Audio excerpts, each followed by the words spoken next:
এই যে পিসি, তোমার ছেলেকে বলে দিও বাইরে সবার সামনে আমাকে ভাই ভাই বলে আধিক্যতা না করে। সমাজে আমার একটা সম্মান আছে।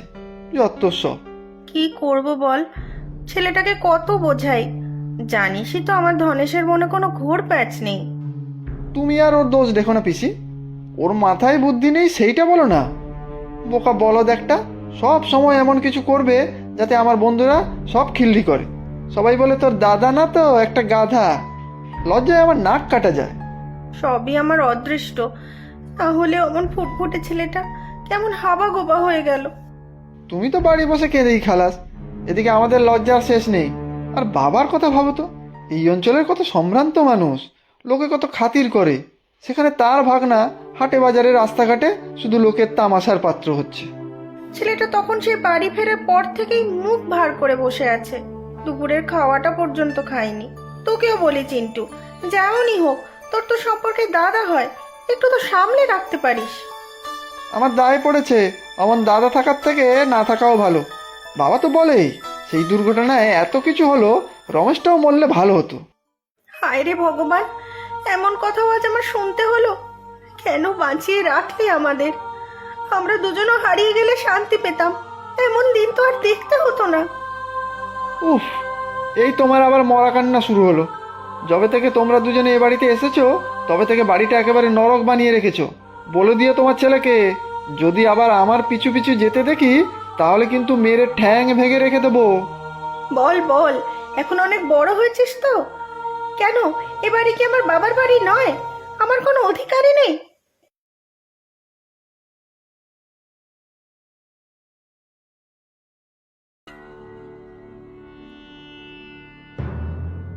ওরে, তোর কি জন্মেও আক্কেল হবে না রে? রোজ বলি সবার সাথে পাল্লা দিতে তুই যাবি না। কেন কেন যাব না আমি? সবাই যা বলে আমি সত্যিই তাই নাকি? যাবি না যখন বলেছি যাবি না। তোর জন্য সবার কাছে কথা শুনতে শুনতে আমার কান পচে গেছে। আর পারছি না, আমি আর পারছি না। চল খাবি, চল। লক্ষ্মী ছেলে আমার। না না, লক্ষ্মী ছেলে না আমি। আমি কি মেয়ে নাকি? আমি জানি মা, লক্ষ্মী মেয়ে। পুজো হয়, নাড়ু হয়, লুচি হয়। ও মা, আমি লুচি খাবো, আমি লুচি খাবো। লুচি খাবি? আচ্ছা ঠিক আছে, আমি লুচি করে দেবো। চল রান্নাঘরে চল আমার সাথে। চলো চলো চলো, লুচি খাবো, লুচি খাবো। কি মজা, কি মজা, লুচি খাবো। দেখো এত বড় ছেলের কাণ্ড দেখো। লুচির নাম শুনে আনন্দে যে আটখানা।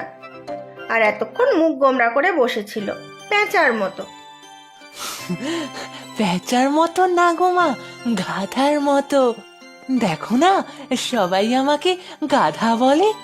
আমি তো একটা গাধা, বোকা গাধা। ছি, এসব কথা বলতে নেই। যে যা বলে বলুক গিয়ে, তুই নিজেকে কখনো গাধা বলবি না, বুঝেছিস? এই যে গুণধর ছেলেকে বসে সোহাগ করে লুচি খাওয়ানো হচ্ছে, হ্যাঁ?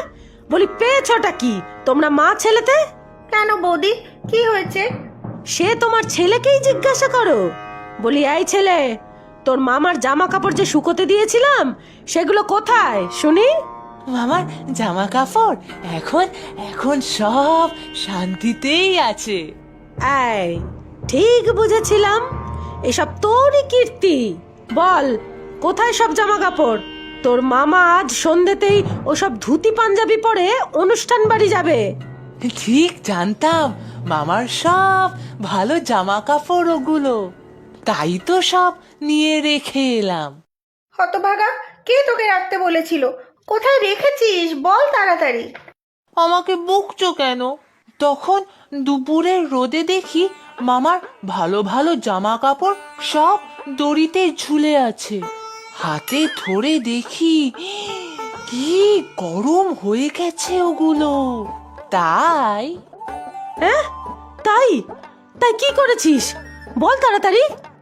কি আর করব, মামার সাধের জামাগুলো রোদে পুড়ে গরম হয়ে গিয়েছিল, তাই ওগুলোকে বালতিতে ভরে ওর ঠান্ডা জলে চুবিয়ে রেখেছি।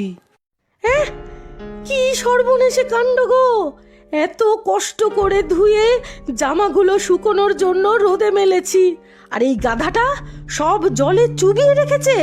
আসুক আসুক আজ তোর মামা, একটা হেস্তনেস্ত করেই ছাড়বো। হায় হায়, কি হবে এখন, কি হবে?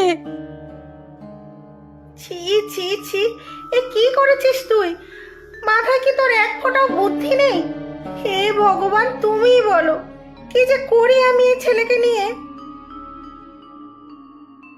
কি আর করবে, আরো কটা লুচি দাও আমায়। লাজ লজ্জা কি কিছুই নেই তোর? মামা এসে কি বলবে বলতো? জানি জানি, মামা এসে আমাকে গাধা বলবে, ওতে আমার দুঃখ নেই মা। তুমি লুচি ভাজো দেখি মা।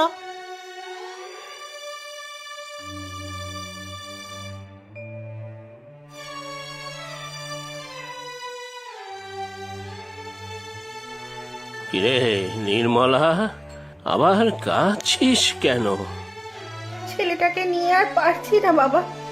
সব সময় এমন এমন কাণ্ড করছে যে কি বলবো। সবার কাছে কথা শুনতে শুনতে আমার জীবন শেষ।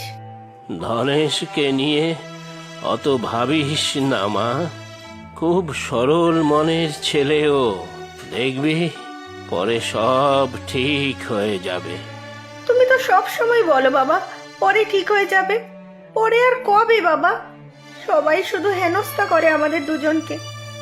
কেন, নির্মল আবার কিছু বলেছে নাকি?